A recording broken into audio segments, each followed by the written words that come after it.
Hello guys, Radhe Radhe. मैं सही हूँ, आप सब लोग भी ठीक होंगे। आज हमारे यहाँ मौसम सही है, देखिए धूप निकल आई है। और आप लोगों के यहाँ क्या धूप निकली है या नहीं बताइएगा।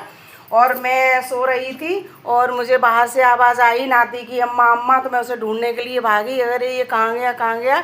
और देखो ये यहाँ पर आके बड़े भाई के पास, ये देखिए ये बड़े भाई के पास बड़ा भाई सो रहा है। आज स्कूल नहीं गया ये। और ये देखो ये बैठ गया आगे। तब मुझे तसल्ली हुई, मैंने सोचा कि ये कहीं ऊपर छत पे तो नहीं चला गया है। ये ऐसे ही है, ये धोखेबाज है, ये एकदम भाग जाता है। ये चला जाता है ना, जाता है। हाँ चला जाता, कह भी रहा है। देखो ये बहुरानी बैठी है और दो में से कोई भी आवाज़ नहीं लगा रहा था कि ये हमारे पास है। हम एकदम घबरा गए और भागते हुए आए। लेकिन एक फ़ायदा हुआ कि हमें ब्लॉग बनाने का मौका भी मिला। और आप लोग अपने नातियों को ढूंढते हैं या नहीं ढूंढते हैं बताइएगा। राधे राधे।